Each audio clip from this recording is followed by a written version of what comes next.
2026 খেলা হবে ইনশাআল্লাহ। এই যে খেলা এই খেলা আমি খেলিম আৰু ইনশাআল্লাহ 2026 আটাইতকৈ নিকৃষ্ট সাম্প্ৰদায়িক ব্যক্তি দুৰ্নীতিপৰায়ণ মুখ্যমন্ত্ৰীৰ নেতৃত্বত চলি থকা চৰকাৰ আমি উফৰাবই লাগিব।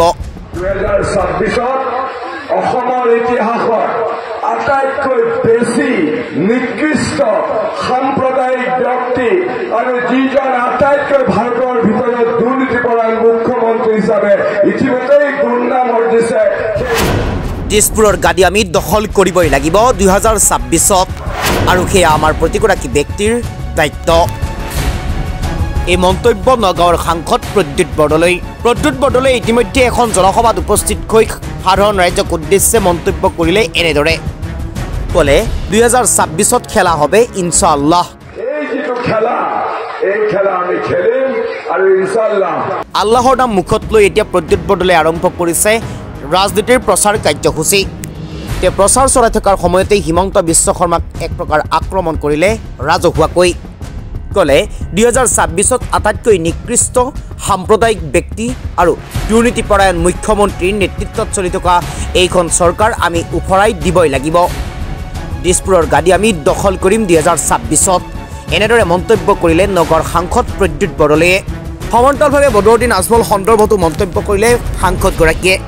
বিজেপি চৰকাৰক এক প্ৰকাৰ বদৰুদ্দিন আজমলৰ AIDFে সহায় কৰি অহাৰো অভিযোগ উত্থাপন কৰিছে প্ৰদ্যুৎ বৰদলৈয়ে।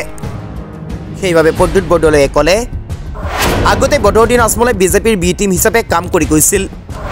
হিমন্ত বিশ্ব শৰ্মাৰ লগত মধুৰ সম্পৰ্ক আছিল। যিখন হেলিকপ্টাৰ বদৰুদ্দিন আজমলে প্ৰচাৰত কৰিছিল সেইখন হিমন্তই ভাড়া কৰিছিল।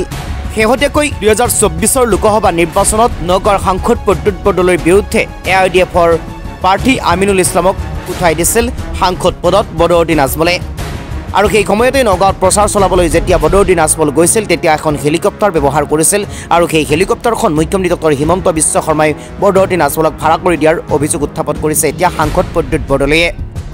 কিয়নো বদৰুদ্দিন আজমলৰ AIDF দল বিজেপিৰ বি টিম বুলি অভিহিত কৰিছিল, কিন্তু সেয়া কৰিব নোৱাৰিলে।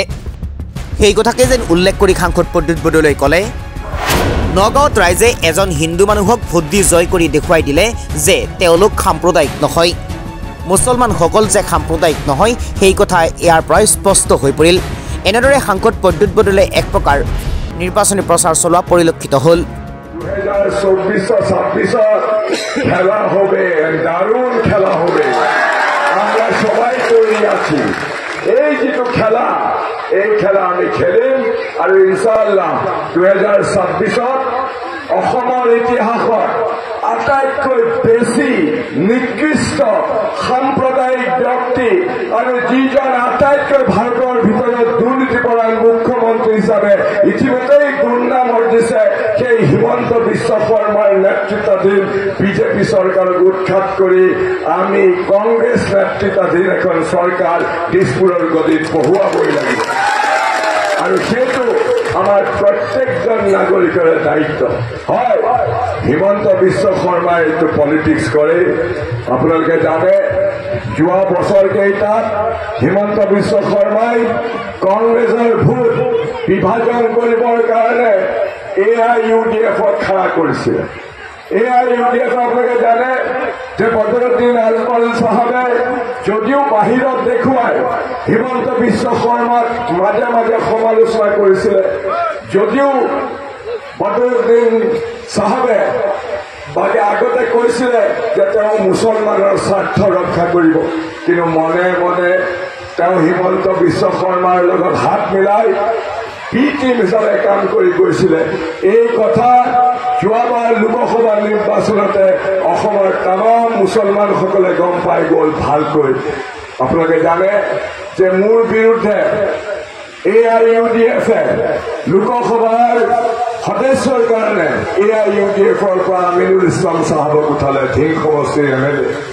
আৰু AIUDFৰ আমিনুল ইছলামৰ কাৰণে প্ৰচাৰ কৰিবলৈ বদৰুদ্দিন আজমল চাহাবে গুৱাহাটীৰ পৰা ডেইলি এখন হেলিকপ্টাৰ উঠি পেলাই ৰূপহীত মিটিং কৰিলে, চামগুৰিত মিটিং কৰিলে, হিঙত কৰিলে, লাহৰীঘাটত কৰিলে।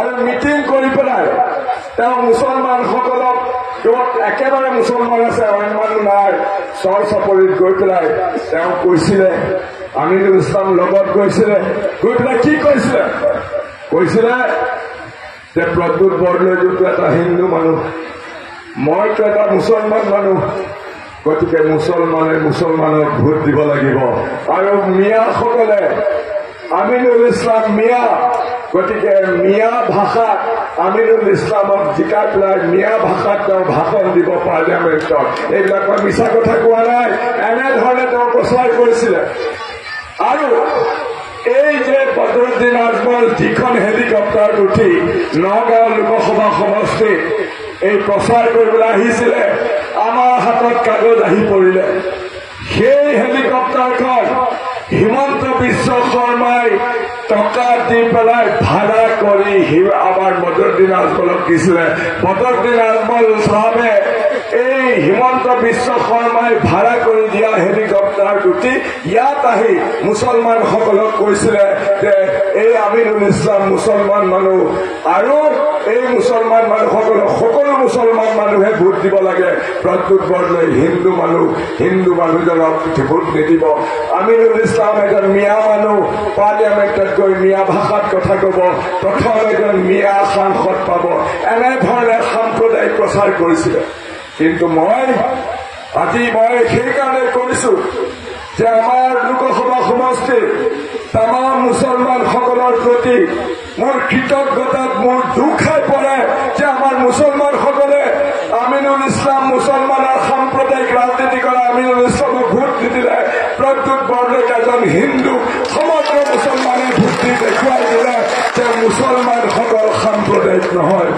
হিমন্ত বিশ্ব শৰ্মাই সাম্প্ৰদায়িক নিউজ ডেস্ক এনি টক্স